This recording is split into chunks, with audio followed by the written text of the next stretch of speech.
Hey my fellow friends, it's Chris with Shughead Gaming, and here's my review for Sniper Elite VR, developed by Rebellion, Just Add Water, and CodeSync, and published by Rebellion. Sniper Elite VR releases July 8th, 2021 for the Quest, Rift S, Steam VR, and PSVR, with a retail price of $29.99. Of course, that depends on your region. As always guys, if you like this video, please hit that like button, and if you'd like to see more VR content from me, please consider subscribing, and for video updates, you guys know the deal, please hit that bell icon. And finally, Shughead Gaming has a Patreon now, so if you want to help keep the content flowing and get some extra perks as well, check the link in the notes below. Alright, enough whoring, let's kick things off with a look at graphics. Originally announced as a PSVR only game a few years back, Sniper Elite VR is now a multi-platform release, coming now to Quest and PCVR, and as such, it has become the tale of 3 different versions with 3 different developers sharing the responsibilities of a simultaneous release schedule. Now in the case of a game like Espire 1 VR Operative, this resulted in a massive disparity in visual quality, with the PSVR version definitely getting the short end of the stick. Here in Sniper Elite VR though, the result is 3 versions that see a much greater degree of parity across the board. But of course, there are some key differences to take a look at. Starting off with the PC version, we see Sniper Elite VR at its finest, with texture detail, lighting effects, and draw distance all coming together in a VR presentation that gets within spitting distance of the latest entries in the franchise over in Flatland. It never quite hits the visual finesse of Medal of Honor above and beyond, with less texture detail and a less sophisticated lighting engine, but it gets close and with a recommended GPU of only 1070, as opposed to Medal of Honor's need for a 2080. Regardless, Sniper Elite VR on PC looks extremely polished, with few aliasing issues and almost zero pop-in. A huge win for a game all about ranged combat. Character and gun models looked ripped right out of Sniper Elite 4, with maybe only a slight downgrade to the detail in NPC designs, with weapons appearing to have gotten a much appreciated bump, considering, you're looking at them the whole time. Another point worth mentioning is the excellent execution of scopes, as the PC version manages flawlessly to render both the outside world independently of the scope view, something that is quite taxing on a GPU, especially in VR, considering the game must already render 2 separate images just to produce the stereoscopic 3D effect. Now yes, Sniper Elite VR never goes full open world sandbox like its flat predecessors, and I'll get into that in more detail in the gameplay section, but needless to say, this never surprised me considering the game was originally designed to run on the OG PS4. Speaking of which, let's talk about the PSVR version. Running on the PS4 Pro and the PS5 using backwards compatibility, the game was developed by the same dual teams of Rebellion and Just Add Water.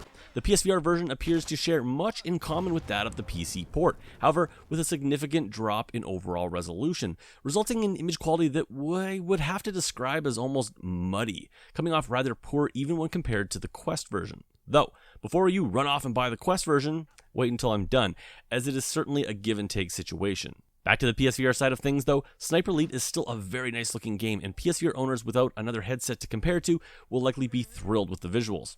For while the PSVR version may see more aliasing issues and an overall drop in texture detail, the PSVR version does appear to be utilizing much of the same textures and lighting effects seen in the PC version, and does so with little pop-in or noticeable foveated rendering, resulting in what I would probably call a best case scenario for PSVR headsets, considering the hardware demands of a game of this visual quality. Now to the Quest 2.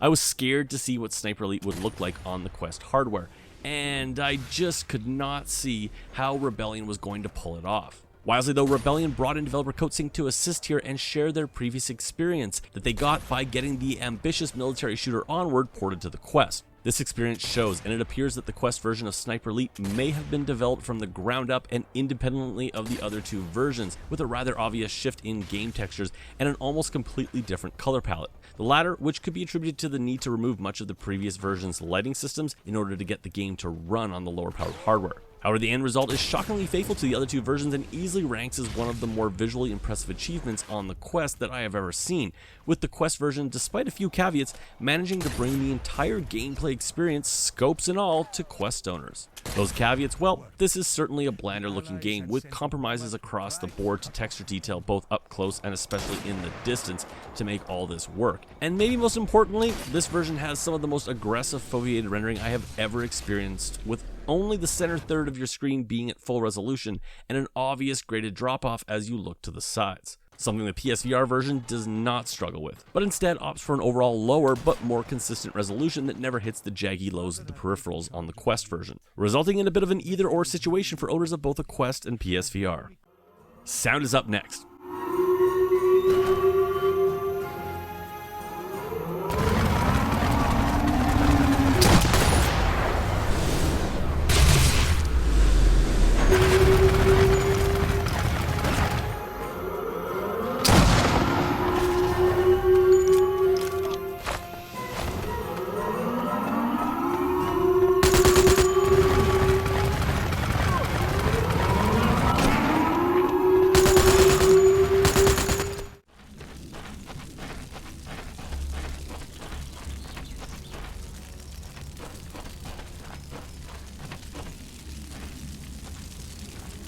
I was curious about the cargo on that plane, but I had no time to think about it.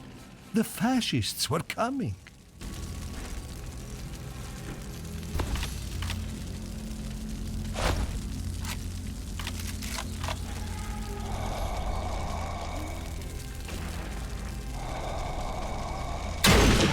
If you've played one of the previous Sniper Elite games, then you likely have a good idea as what to expect here in Sniper Elite VR, as much of those sound assets sound like they have been brought right over to the VR version, and that's not a bad thing. I've always felt that the series has nailed the sound and experience of firing a sniper rifle, and rightfully so.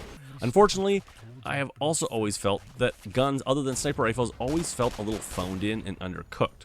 Never bad, but never sounding as loud or as authentic as they do in other World War II era games. I mention this here in this review because I feel exactly the same way here in Sniper Elite VR. Now make no mistake, the sound mix here in Sniper Elite VR is still first rate and certainly sounds like premium VR, with a rich and detailed soundscape to its outside environments, complete with the series staple of various loud environmental sounds that can be utilized to mask your gunshots in order to maintain your cover. Sniper rounds reverberate off the environment and explosions literally rock your world. Though one area of the sound mix that you could say has improved from the series' previous outings is the addition of 3D audio here in VR. However, while this certainly makes for a more immersive sound mix and a better ability to pinpoint incoming fire, the positional audio of enemy calls is often rather lackluster, with enemies often sounding like they're only feet away, but in reality are nowhere near you or even in another room or floor from you. A problem that oddly seems to be even more prevalent on the PSVR version, with an overall mix that seemed to jump abruptly from ear to ear at times. Music-wise, Sniper Elite VR also seems to maintain the series standards with a tasteful and often nuanced orchestral score that can be equal parts quiet and bombastic when it needs to, punching up action moments a notch when needed, but knowing when to shut up and let the player hear the world around them and plan their next shot.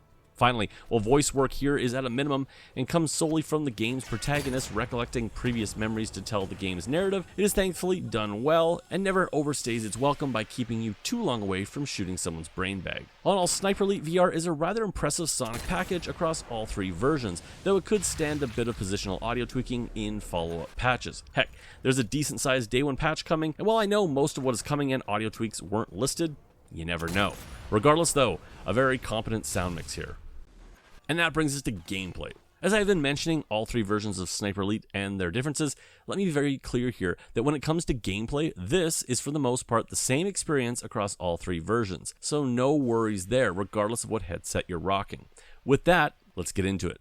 The Sniper Elite series has, since its beginnings, been a partly arcade, partly sim sniping experience where players were let loose in semi-open world maps and tasked with completing a set of objectives, ranging from killing specific targets, escort missions, defend the tower type situations, and destroying pieces of equipment and facilities, among many other variations on this. The open nature of the maps often left players in a sandbox of opportunity, but in the end, it is a series all about sniping and the series' famous trademark of the X-ray bullet shot moments. Sniper Elite VR was never going to be the wide open map playground found in the flat games, a point that became fact once it was mentioned that it was coming to the Quest, as the hardware requirements for such a feat would have been quite the accomplishment even if this was a PC exclusive.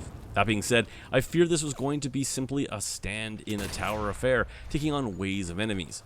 The reality, however, is something actually in between, and similar to what I expect the upcoming Assassin's Creed VR game will be, in that it is essentially a greatest hits package, offering up various experiences and scenarios found in the core series, but delivered in smaller, more linear sections. That being said though, at 18 missions and a playthrough length of around 8 to 10 hours, Sniper Elite VR isn't some quick cash grab, and still manages to feel like a genuine Sniper Elite experience. Like I said, one of the key ingredients in the success of the franchise has been its addictive and fun sniper gunplay, something which Sniper Elite VR nails and in many ways improves on, due to the more visceral and immersive nature that VR can bring to the table. The loosely told story here follows the memories of a World War II vet remembering one of his great missions, which spans the game's 18 stages. As a connected narrative, not all missions are created equally here, with some lasting as short as 5 minutes and others running as long as 45 minutes. And while the game's first 3 missions are poorly paced and often little more than shooting practice, by the 4th mission, Sniper Elite VR starts to feel more like the series we know, offering larger though still linear levels in which you're actually running through levels and given options of whether to take on combat situations using stealth, a more run and gun approach, or simply sitting back and shattering some skulls from across the level. Many of these longer stages offer more bite-sized versions of the objectives found in the core series, and will see you running escorts, destroying equipment, or taking out VIPs. However, these longer stages are often broken up with sniper nest type stages, and while these are essentially just wave shooter moments, they're propped up by the Sniper Elite series' excellent sniper gunplay, and for me, that just never gets old. So while Sniper Elite VR certainly does lack the same level of open world freedom that the core series offered, its thrills are more to the point while still offering a taste of the experimentation the series is known for. Adding some replay value to the campaign is various level specific challenges such as completing a level without being spotted, finishing in a given time, finding a selection of collectibles, or of course unlocking new weapons that you can then add into your 3 customizable loadouts and replay the old stages. In addition, the campaign can be played on the harder difficulty, which sees the more arcade bullet physics replaced with something more realistic, taking into account real-world bullet drop, consequently making the game's concentration aiming mechanic all the more valuable, and the whole experience that much more rewarding when taking out targets hundreds of feet away. As for the gunplay itself, I've always felt that the series has seen non-sniper weapons as secondary class citizens, and never quite nailed the feel of them. And that feeling continues here, for while shooting machine guns, shotguns, and pistols certainly doesn't suck, it never feels as natural or as punchy as other VR shooters, such as Contractors, Pavlov, Zero Caliber, or Onward on the PC and Quest, or Firewall and Alvo on the PSVR side of things. However, shooting the game's sniper rifles remains a masterclass in execution here in VR, and while maybe not offering up the most realistic experience, I think most will agree it's the most fun and satisfying. That being said though, results will vary depending on which version you play and which controllers you have available to you on the PSVR side of things. For PSVR headsets, Rebellion had stated years ago that this game was designed for the aim controller, and on the PSVR, that is most definitely the way to play, for despite some frustrating aim tracking moments, it was fun as hell and offered the most accurate way to play. However, Sniper Elite VR also offers up the ability to climb, pick up objects, and most importantly, the use of manual reloads, giving you the option to switch mags and chamber rounds using 2 hands. Features PSVR owners can only take advantage of using 2 move controllers, but really shouldn't, as Sniper Elite acts as a perfect cautionary tale of why the PSVR simply hasn't gotten most of the 2-handed shooters in the VR scene. 2-handed light tracking issues aside, the fact is, holding a rifle with 2 hands, reloading, changing guns, throwing grenades, while still running forward and backwards while strafing and turning is clunky as hell, and essentially requires you to use the toggle grip function, which is on by default with the moves, simply because you need your thumbs and the moves lack grip triggers. As such, if you don't have an aim controller, I would look to use the DS4 instead, which the game supports and utilizes as well as can be, with aiming handled by tracking of the controller's light bar. As for Quest and PCVR users, an automatic reload feature can be turned on as well for those who want to shoot without the hassle of manual reloads. However, for me, the manual reload and cocking of a round adds so much to the experience and is handled well here in Sniper Elite VR. And for those on PC or Quest with aim controller envy, note, gun stocks do work, but they really would benefit from Rebellion adding in a much needed gun stock calibration tool. Ah yes, and grenades. These can be thrown freely when using 2 controllers or lobbed automatically using an arc system, which in my case made for a lot less accidental suicides. Regardless of version though, as long as you have 2 analog sticks, I found Sniper Elite VR pretty smooth and fun to run and gun around, and with an optional click to crouch feature and turning speed options, it felt really good in high action moments. Some tweaking could be done to polish up holstering controls, but this is incoming in a day 1 patch, so watch for that. As for comfort options, those with VR sickness will have the option for multiple vignettes, click turning, and teleportation, in addition to the ability to turn off the bullet follow or the X-ray kills altogether. Sniper Elite VR can be played either standing or sitting, but I would recommend a moderate amount of room as you will be moving around quite a bit. And that brings me to fun factor in my final review.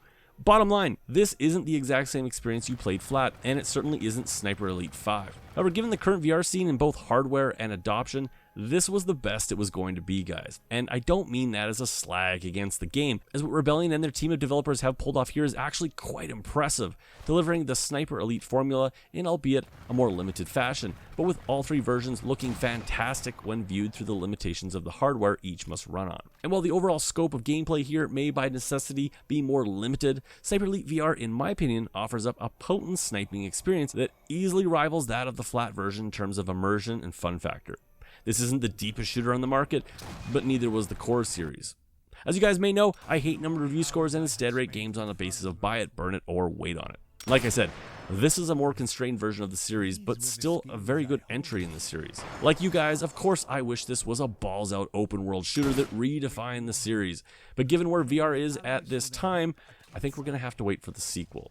As for now, regardless of what headset you own, Sniper Elite VR is premium VR for $30 that delivers the core Sniper Elite experience and more than 8 hours of single-player fun that had me smiling the whole time. As such, yep, this is an absolute buy for me, with the only exception being those who are going in not wanting to be a sniper. This isn't called Submachine Gun Elite, so know that going in. Anyways, guys, that's it for me. If you like this video, please hit that like button, and if you'd like to see more VR content from me, please consider subscribing, guys, and for video updates, make sure you hit that bell icon. As always, I'll catch you guys on my next video.